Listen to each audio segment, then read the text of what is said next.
Boa noite. Eu gostaria de saudar a todos com a graça e a paz do nosso Senhor Jesus Cristo e, como é de costume, agradecer a todos pelo tempo que vocês estão dispondo para estarmos aqui juntos estudando um pouquinho mais a Palavra de Deus. Hoje eu gostaria de compartilhar com vocês um dos estudos mais gostosos que eu tive o prazer de fazer. Eu vou confessar para vocês que eu tive uma certa dificuldade em parar de estudar, porque assunto não faltava, versículo não falta, e é fascinante, foi tudo muito gostoso, e eu espero que vocês possam aproveitar tanto quanto eu aproveitei, só fazendo um esboço do estudo. Nós vamos falar sobre você é o templo do Espírito Santo, e a ideia surgiu neste domingo, quando o irmão Rodrigo trouxe a mensagem para nós no culto de domingo.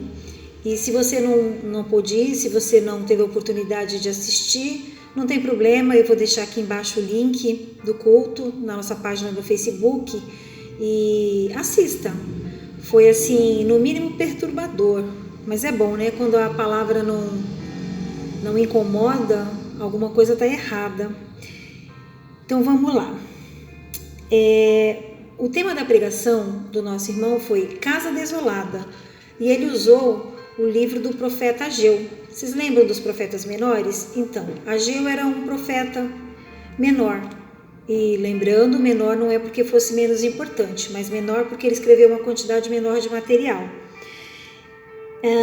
Ageu advertia o povo que andava mais preocupado com as suas próprias vidas do que com o que realmente era importante, a casa de Deus. E o Rodrigo soube muito bem trazer isso para o nosso tempo. Ele focou em que nós somos templo do Espírito Santo. E eu fiquei pensando nas implicações que isso tem para a vida da gente, né? Em primeiro lugar, eu gostaria de lembrar aqui que o Espírito Santo é uma das pessoas da Trindade. E principalmente no meio católico, ele é muito chamado de terceira pessoa da Trindade. Eu acho isso um pouco confuso, assim, pelo menos para mim, porque esse terceiro dá uma ideia de hierarquia. Então parece que ele é menos importante do que as outras duas pessoas, que é o Deus Pai e o Deus Filho, que é Jesus Cristo. Mas, gente, o Espírito Santo é Deus, Jesus é Deus e Deus é Deus. É simples assim, né? Só que não. E quando a Bíblia diz que somos templo do Espírito Santo de Deus, isso significa que o próprio Deus, na pessoa do Espírito Santo, habita em nós.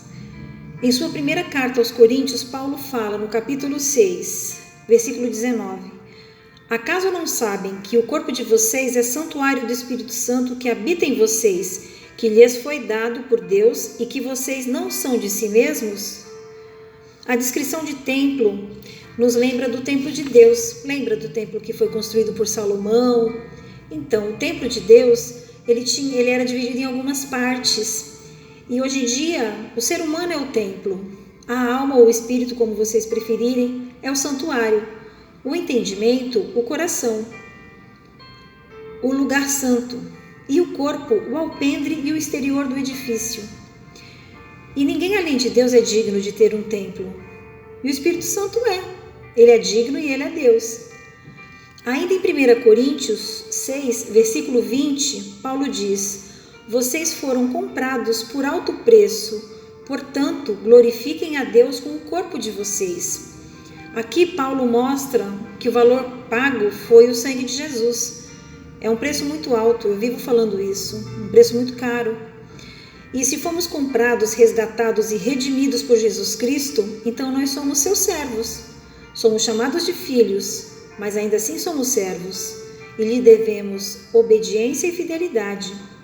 Zelar pelo templo do Espírito Santo implica algumas responsabilidades, como cuidar da nossa saúde, nos alimentarmos corretamente, fazermos atividades físicas e também descansar. O nosso corpo precisa de descanso. Mas um outro aspecto muito importante é a santidade. Para quem não sabe, santidade é um dos atributos comunicáveis de Deus. Mas devido à nossa natureza pecaminosa, da nossa natureza caída, só alcançamos a santidade realmente quando não estivermos mais nesta vida. A morte será nosso último inimigo a ser vencido. E apesar de Jesus já ter triunfado sobre a morte, ainda assim precisaremos passar por ela. Mas voltando à santidade, nós vemos aqui que ela é um processo e que a gente ainda está em obra. A gente só vai ser perfeito, realmente parecido com Jesus, quando a gente estiver com Ele na glória. Da mesma forma que no Antigo Testamento o santuário era um lugar sagrado, nosso corpo também é sagrado, porque Deus está presente nele. 1 Coríntios 3,16 diz: Vocês não sabem que são santuário de Deus e que o Espírito de Deus habita em vocês? Se alguém destruir o santuário de Deus, Deus o destruirá, pois o santuário de Deus, que são vocês, é sagrado. Por isso o crente deve tratar o seu corpo com respeito. Pecar contra o corpo é profanar o templo. O corpo do crente pertence a Deus e não deve ser profanado com práticas imorais.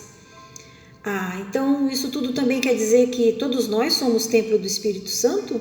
Não, de forma alguma. A Bíblia nos diz que somente os que se arrependem de seus pecados e receberam Jesus como Senhor e Salvador são selados com o Espírito Santo. Está em Efésios 1, 13 e 14. Nele, quando vocês ouviram e creram na palavra da verdade, o evangelho que os salvou, vocês foram selados com o Espírito Santo da promessa, que é a garantia da nossa herança, até a redenção daqueles que pertencem a Deus, para o louvor da sua glória. E para isso devemos procurar levar uma vida santa, isso quer dizer separada para Deus. 1 Coríntios 6,18 diz: Fugir da impureza. Qualquer outro pecado que uma pessoa cometa é fora do corpo, mas aquele que pratica a imoralidade peca contra o próprio corpo. Em Efésios 4,30 diz: E não entristeçais o Espírito de Deus, no qual fostes selados para o dia da redenção. Ou seja, você foi selado para o dia da redenção, não para o dia da condenação. Então, meu querido, tema a Deus. Provérbios 9, versículo 10 diz: O temor do Senhor é o princípio da sabedoria, e o conhecimento do santo é entendimento. A falta de temor a Deus e a falta de zelo com a nossa vida entristece o Espírito Santo. E esse negócio aqui é bem sério, gente. 1 Tessalonicenses 5,19 diz: Não apagueis o Espírito. Sufocar ou diminuir a ação do Espírito Santo nas nossas vidas significa ser surdo para ouvir a voz de Deus. Em João 4,20, quando Jesus encontra a mulher samaritana no poço de Jacó, ela questiona: Nossos antepassados adoraram neste monte, mas vocês, judeus, dizem que Jerusalém é o lugar onde se deve adorar. No 4,21, Jesus declarou: Creia em mim, mulher, está próxima a hora em que vocês não adorarão ao Pai nem neste monte, nem em Jerusalém. No 4,23, no entanto, está chegando a hora, e de fato já chegou, em que os verdadeiros adoradores adorarão o Pai em espírito e em verdade. São estes os adoradores que o Pai procura. Adorar a Deus em espírito e em verdade é adorar a Deus de todo o coração, com sinceridade e fé. O Espírito Santo tem extrema importância para nós. Em João 15,26, Jesus diz: Quando vier o conselheiro que eu enviarei a vocês da parte do Pai, o Espírito da verdade que provém do Pai, ele testemunhará a meu respeito. O Espírito testemunha a respeito de Jesus. Presta atenção nisso. É o Espírito que leva as pessoas a aceitarem Jesus. Nós pregamos, mas quem convence é o Espírito Santo. Ele intercede por nós. Ele que produz em nós frutos como amor, paz, bondade, fidelidade. Então, bora encher esse templo com o Espírito Santo, gente. E que nós possamos ser realmente cheios do Espírito Santo. Lembra quando você acorda de vez em quando às 3 horas da manhã, às 3h15, e você fala assim: Nossa, eu não sei porquê, eu estava bem, acordei de madrugada. Então, querido, foi o Espírito que te acordou. Bora orar. Ele está te acordando para você conversar com Deus, para você ter mais intimidade com Ele. E é isso aí, que nós possamos ser a cada dia mais cheios do Espírito Santo, que a cada dia a gente possa mais buscar conhecer a Deus, e a gente só conhece a Deus através da leitura da Bíblia, através da sua palavra. Então a gente tem que estudar, a gente tem que ler bastante a Bíblia, a gente tem que orar bastante para ter intimidade e comunhão com Deus. E o Espírito Santo é esse, gente, ele é o elo, ele que nos liga a Jesus, ele que nos liga a Deus. A Bíblia também nos fala que ele intercede por nós com gemidos inexprimíveis. Eu fico imaginando, isso é lindo, gente. E é isso aí, gente, que a gente possa ter nos nossos lábios sempre um louvor ao nosso Deus maravilhoso, e que a gente nunca esqueça que o Espírito Santo, ele é Deus. Ele não é a terceira pessoa da Trindade. Ele faz parte da Trindade. Ele é Deus. E eu vou ficando por aqui. Espero que vocês tenham sido tocados como eu fui. E é isso aí, gente. O negócio é estudar, não tem mágica, não tem segredo. Estude a palavra do Senhor, leia bastante, ore bastante, converse com seus amigos, sempre assuntos que edifiquem, sempre coisas que remetam à palavra de Deus. Isso é bom, isso é maravilhoso, isso jamais será perda de tempo. Tá bom, amados? E se vocês gostaram, deixem um comentário aqui embaixo, compartilhem com seus amigos, com seus familiares. Como eu sempre digo, a palavra de Deus nunca volta vazia. Então, bora lá. Bom, queridos, eu vou ficando por aqui. Um ótimo restinho de noite para vocês, um ótimo final de semana.